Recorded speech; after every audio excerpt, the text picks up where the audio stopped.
लेकिन मेरे कई दोस्त जो हैं, बहुत जो करीबी दोस्त जो सुबह शाम जिनके साथ इकट्ठा होता हूँ, वो वहां मिलने गए थे। और हमारे जो एम्बेसडर साहब हैं, तरनजीत संधू साहब हैं, जो वो आज उन्होंने बड़े अच्छे रंग की पगड़ी पहनी हुई थी, व्हाइट हाउस में खड़े थे। और मैं समझता हूँ मोदी जी के फैन जो है ना, वो आप सबको पता है कि एलन सर अमीर आदमी है, वो बड़े फैन है, या ये गरीब आदमी फैन है। और मैं अपनी ऑडियंस को और मोदी जी को, आज ऑडियंस को और मोदी जी दोनों को बिल्कुल जो सामने लॉन है वहां पे एक गिनीज बुक ऑफ रिकॉर्ड में एक वर्ल्ड रिकॉर्ड दर्ज हो चुका है। Maximum number of nationalities doing yoga together, यानी कि सबसे ज्यादा देश एक साथ मिलकर उनके रिप्रेजेंटेटिव्स योगा कर रहे हैं। साथ बहुत से जो है लोगों ने मुलाकात की न्यूयॉर्क में, जिसमें इलॉन मस्क भी थे, जो कि ट्विटर के भी ओनर हैं और टेस्ला के भी ओनर हैं।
दोस्तों, कल मैंने बोला था कि मोदी जी पहुंचेंगे एट सम टाइम 1:30 बजे सुबह। वो पता नहीं पीछे होते होते इंडिया टाइम में वो मोदी जी का जहाज तेज चला या मोदी जी ने पायलट को बोला कि भाई फौरन पहुंचो। मुझे नहीं पता क्या हुआ, लेकिन जो एस्टिमेटेड टाइम था, जो मीडिया बात कर रही थी, उससे 2-3 घंटे पहले पहुंच गए मोदी जी यूएस। वज़ीर आज़म नरेंद्र मोदी तो अमेरिका आए हुए हैं और इस वक्त तो वो हमारे उधर एक मुहावरा बोलते हैं कि भारत की तूती बोलती है। तो अभी तो पार्टी शुरू हुई है। इसकी वजह ये कि अभी तो मेन कोर्स बाकी रहता है, क्योंकि अभी तो व्हाइट हाउस में डिनर है। अभी तो वहाँ पर जो स्पीच होगी उस पर हम देखेंगे, वहाँ पर जो मुलाकातें होंगी, जिस तरीके से उनको रिसीव किया जाएगा, अभी तो वो होना बाकी है। तो ये सभी को जय हिंद दोस्तों, आप सभी का हार्दिक स्वागत है हमारे यूट्यूब चैनल जय भारत रिएक्शन पर। तो आज हम एक लेटेस्ट और एक इंटरेस्टिंग वीडियो देखने जा रहे हैं। इसमें आप देखेंगे कि जैसे ही भारत के प्रधानमंत्री का जहाज अमेरिका की धरती पर लैंड हुआ और तेज हवाओं और भारी बारिश के बीच में जैसे ही भारत का राष्ट्रीय गान बजा, तो आपने देखा प्रधानमंत्री जो है बारिश में खड़े रहे काफी देर तक और राष्ट्रीय गान को जो है सम्मान दिया। यह हम हर भारतीयों के लिए एक गर्व की बात है। तो इस वीडियो में आप देखेंगे इसी मुद्दे पे पाकिस्तानी मीडिया का रिएक्शन, क्योंकि ये बात पूरी दुनिया में जो है वो क्योंकि इस बात पे पूरी दुनिया में चर्चा हो रही है। तो इस वीडियो में आप काफी कुछ जानेंगे कि भारत और अमेरिका के बीच में और कुछ क्या होने जा रहा है और पूरे प्रोग्राम के बारे में मोदी जी के। तो ये वीडियो काफी इंटरेस्टिंग होने वाली है, इसे अंत तक देखें और चैनल पर नए हैं तो चैनल को सब्सक्राइब कर दें, ताकि आपको किसी लेटेस्ट इंटरेस्टिंग और नॉलेजेबल वीडियोस देखने को मिलती रहे। तो चलिए बिना किसी देरी के इस वीडियो की शुरुआत करते हैं। जय हिंद, जय भारत। छतरी अम्ब्रेला कुछ तो मतलब दे दिया होता ना मोदी जी को। मोदी जी ऐसे ही भीग रहे हैं और मेरा ख्याल है अब आप देख लीजिए हमारे प्राइम मिनिस्टर को, ये जी पहुंचे हैं फ्रांस और अपना छाता खुद लेके गए हैं।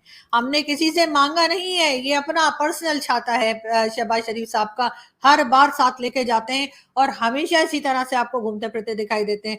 तो मेरा ख्याल है कि मोदी जी को भी जो है ना वो छाता ले लेना चाहिए था। लेकिन बहरहाल बड़ा खूबसूरत ये वीडियो है और अच्छा लग रहा था कि बारिश हो रही है और मोदी जी जो हैं वो अपना नेशनल एंथम सुन रहे हैं और उनके साथ बाकी के लोग भी हैं। लेकिन बहरहाल मैं दोबारा कहूंगी कि छाता ले लीजिए मोदी जी, अगर नहीं है तो मुझे बताइए, मैं यहाँ से भिजवा दूंगी। लेकिन कैसे भिजवाऊंगी, ट्रेड तो बंद है, बॉर्डर भी बंद है, पोस्टल सर्विस भी बंद है।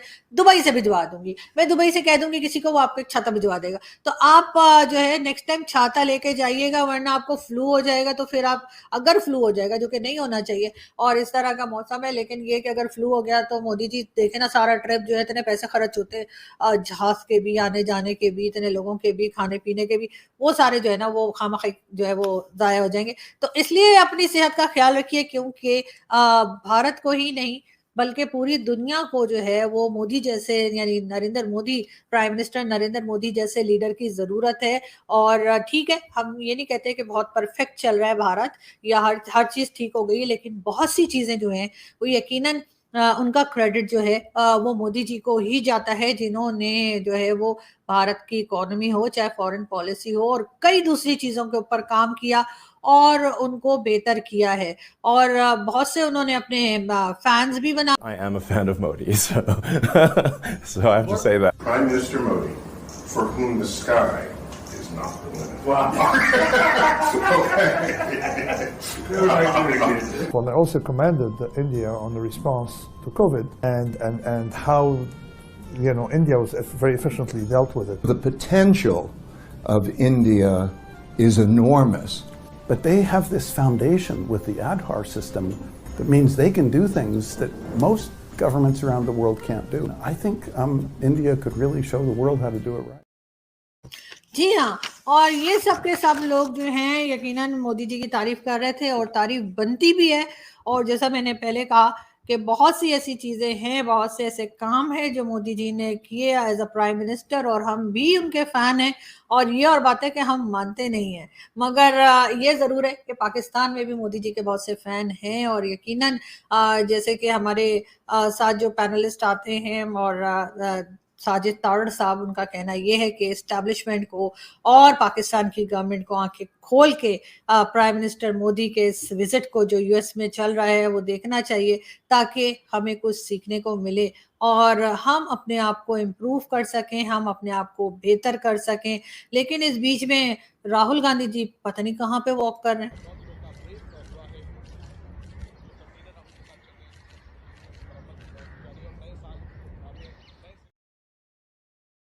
जी हाँ, एक कैमरामैन है, वो बेचारा जो है वो कैमरा लेके चल रहा है आगे आगे और राहुल गांधी जी जो है वो वॉक कर रहे हैं। अब इसके ऊपर राहुल गांधी के फैन जो है बड़े नाराज हो जाएंगे, लेकिन मैंने हरगिज ये कोई ना तो क्रिटिसाइज किया है, ना मजाक उड़ाया, ना कहा है कि जी ये कौन सा तरीका है कैमरा लेके वॉक करने का, ना मैंने ये कहा है। लेकिन ये है कि बहरहाल वॉक कर रहे हैं और वॉक करना अच्छी बात है और वॉक करनी चाहिए, लेकिन कैमरा भी रखना चाहिए, उससे भी अच्छा है। वैसे अच्छी बात है, थोड़ा सोशल मीडिया को अपने एक्टिव रखना चाहिए, हम भी ऐसे ही करते हैं। लेकिन आजकल कैसे देखते हैं ये 75 साल हम कहाँ पहुँच गए हैं? क्या हम आज जिस तरह चाइना दुनिया के साथ लिंक्ड है, तो हम समझते हैं फ़ायदा हो रहा है हमें कि जी चाइना इस वक्त तक global supply chain business politically active है। आज अगर हम इंडिया के साथ भी हमारे टर्म्स अच्छे होते तो ठीक है, हम तो पीछे रह ही गए, लेकिन इंडिया के जिस तरह ग्लोबली कनेक्ट होने के हमें भी तो बहुत ज़्यादा फ़ायदे होते अगर चाइना से हमें फ़ायदे मिल रहे हैं। तो आपको क्या लगता है, हमारी जो एलीट है, क्या उसने हमारी जनरेशन्स के लिए एक अपॉर्चुनिटी मिस कर दी, या कि हम समझ ही नहीं सकते थे कि इंडिया इस मुकाम पे पहुंचेगा, या हमें ये तसव्वुर ही नहीं कर सकते कि इंडिया इस जगह पहुंच जाएगा? क्योंकि बहुत सारे लोगों का तो पाकिस्तान में कहना है कि हमने बड़ी कोशिश की है कि इंडिया को नीचे खींच के रखें और बड़ी देर हम लगे रहे हैं इस काम में। तो sir, what do you make of this Modi ji का विजिट और ये जो इमरान खान ने बात की और हमने जो यहाँ पे आ खड़े हो गए? सर देखें जी, ये तो एक ऐसा टॉपिक है ना जिसकी कुछ ट्रैजिक पहलू हैं और कुछ कॉमिक पहलू भी ज़्यादा निकलते हैं। मैं चूँकि एक अरसे से मैं इस डिस्कशन को इवॉल्व होते देख रहा हूँ पर्सनली।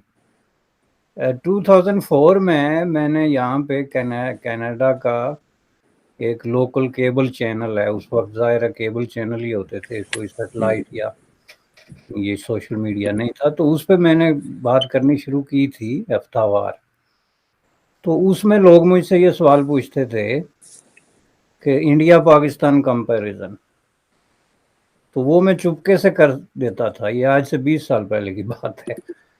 फिर उसके 4-5 साल बाद लोगों ने जब यही सवाल पूछने शुरू किया, तो मैंने उनको कहा कि आप एप्पल और ऑरेंज को कंपेयर कर रहे हैं।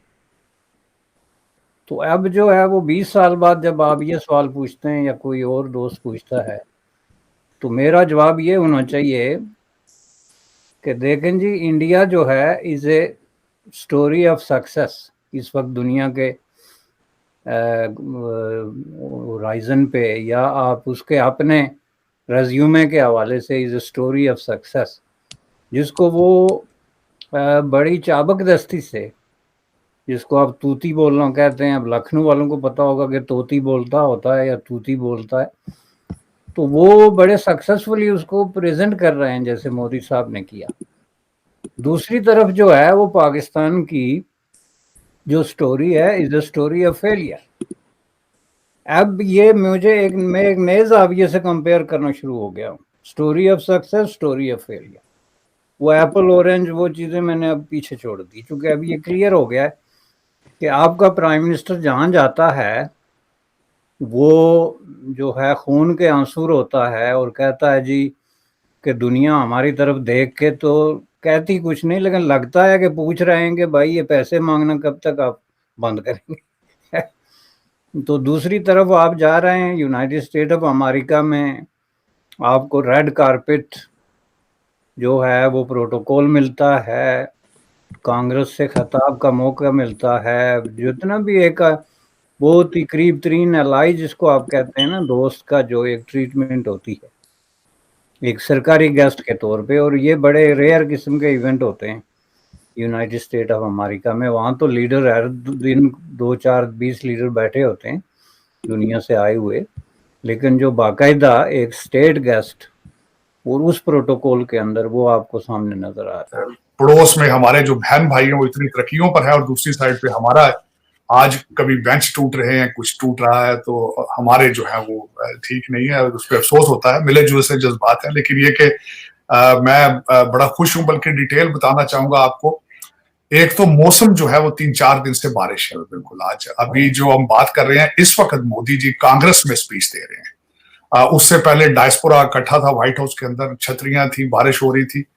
मोदी जी ने कल जो है एक तो यूनाइटेड नेशंस में उन्होंने इंटरनेशनल योगा डे, जिसको योगा डिप्लोमेसी का नाम दिया जा रहा है, कि उन्होंने योगा वहां पे किया। बहुत बड़ी बात है, बड़ी तादाद में लोगों ने इकट्ठे योगा किया, एक्सरसाइजें की। और खासकर योगा जो है मैं समझा जाता है हमारे ईस्ट की, भारत की, ये हमारे एक हमारा एक खसूसी चीज है, उसको इंट्रोड्यूस कराना, पूरी दुनिया को दिखाना बहुत बड़ा आनर है मेरे ख्याल में। उसके बाद एंड्रयू एयरफोर्स बेस पे उनका त्यारा लैंड किया, आए वहां पे। और जो सबसे पहले इंपॉर्टेंट चीज है जो उन्होंने की, मैं समझता हूँ उस पर दुनिया ने बहुत ज्यादा उसको अप्रिशिएट किया। साइंस फाउंडेशन ने एक प्रोग्राम रखा हुआ था, स्किल डेवलपमेंट प्रोग्राम, उसके हवाले से उन्होंने बात की। उसमें स्पीच में उन्होंने खासकर एक लफ्ज इस्तेमाल किया है कि पाइपलाइन ऑफ टैलेंट, कि हम टैलेंट प्रोवाइड करेंगे अमेरिका को। और इस वक्त जो भारत है उसमें जो नई जनरेशन की यूथ पॉपुलेशन है वो बहुत ज्यादा है। उसको कहा जाता है कि इन्होंने इसको बल्कि नाम दिया स्किल इंडिया मिशन, कि हम स्किल्ड लेबर प्रोवाइड करेंगे। 10 मिलियन यूथ है इस वक्त भारत में और वो आएंगे, उनके बारे में उन्होंने बातें की। और बिलखसूस इसी हवाले से बात करना चाहूंगा कि इन्हीं के मोदी जी किसी ट्रिप के दौरान इस वक्त जो हमारे भारतीय डायस्पोरा है जो आते हैं यहाँ पे H1B वीजा पे, उनको डिफिकल्टीज हैं, उसकी ईजमेंट के लिए भी जो है वो कोई अनाउंसमेंट होगी, ये भी सुनी जा रही है यहाँ पे बात। और उसमें L वीजा जो है, पहले मैं बताना चाहूंगा कि H1B वीजा के ऊपर लोगों को जब अपनी टर्म ऑफ एम्प्लॉयमेंट खत्म होती है तो भारत जाना पड़ता है। वहां जाके कोविड के बाद जो कौंसल जनरल और वीजे के चक्कर है उसमें बहुत देर लग जाती है, फैमिलियां यहाँ होती हैं, बड़ी दुश्वारियां हैं। तो उसमें कोई बहुत बड़ा ऐलान करेंगे कि भारतीय जो हमारे आते हैं वहां से काम करने के लिए लोग, उनके लिए आसानियां पैदा की जाए। मैं समझता हूँ कि ये भी बहुत बड़ी बात होगी।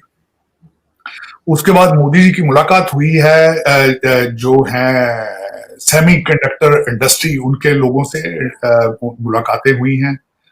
उसके बाद GE का जो CEO था उससे मुलाकात हुई उनकी।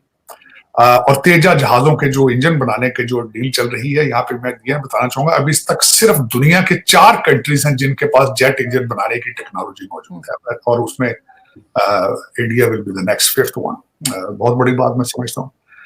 तो दोस्तों आशा करता हूँ कि वीडियो को आपने अंत तक देखा होगा और वीडियो आपको बहुत पसंद आई होगी। अगर आपने वीडियो को अंत तक देखा तो आपका बहुत बहुत धन्यवाद। तो जैसे कि आपने देखा कि भारत के प्रधानमंत्री का ये दौरा बहुत कामयाब जा रहा है, जहां पहले दिन प्रधानमंत्री को मिलने इलॉन मस्क आए थे, जहां पे उन्होंने खुद कहा कि भारत के लिए प्रधानमंत्री बहुत अच्छा सोच रहे हैं और मैं खुद उनका फैन हूं। और उसके बाद आपने देखा अमेरिका के बड़े बड़े बिजनेसमैन से लेके लीडर्स ने प्रधानमंत्री मोदी के अलग अलग प्लेटफॉर्म से तारीफ की है। उसके बाद प्रधानमंत्री जो बाइडेन से और उनकी वाइफ जिल बाइडेन से मिले तो गिफ्ट एक्सचेंज हुए, जो भारत की सॉफ्ट पावर और डिप्लोमेसी को दर्शाता है। उसके बाद जो भारतीय प्रधानमंत्री का वॉशिंगटन में जो व्हाइट हाउस में एक जबरदस्त स्पीच हुई, उसे 15 बार जो है स्टैंडिंग ओवेशन दिया गया कांग्रेस मेंबर्स के द्वारा, जो कि एक बहुत बड़ी बात है भारतीय प्रधानमंत्री और भारत के लिए ये गर्व करने वाली बात है। और हम बात करें पाकिस्तान की दूसरी ओर, जहां पे पाकिस्तान के जो प्रधानमंत्री हैं यानी शहबाज शरीफ, वो आजकल फ्रांस में हैं और अपना भीख का कटोरा लेके वहां भी पहुंचे हुए हैं। और उन्होंने एक बड़ी मजेदार स्टेटमेंट कही कि दुनिया के पास जंगों में लगाने के लिए पैसा है पर पाकिस्तान को भीख देने के लिए पैसा नहीं है। तो भैया उनका पैसा है, वो आग लगाएं या जंगों में लगाएं, तुम्हें कोई भीख क्यों देगा? कोई अपना पैसा तुम्हारे जैसे मुल्क को क्यों देगा जो सिर्फ एक जिहाद करना जानता है? तो आशा करता हूं कि वीडियो में आपको काफी कुछ जानने को मिला होगा और वीडियो आपको काफी पसंद आई होगी। ऐसे इंटरेस्टिंग और लेटेस्ट वीडियोस देखने के लिए आप चैनल को सब्सक्राइब कर सकते हैं। तो चलिए अगली वीडियो में हम फिर मिलेंगे, तब तक अपना ध्यान रखिए। जय हिंद, जय भारत।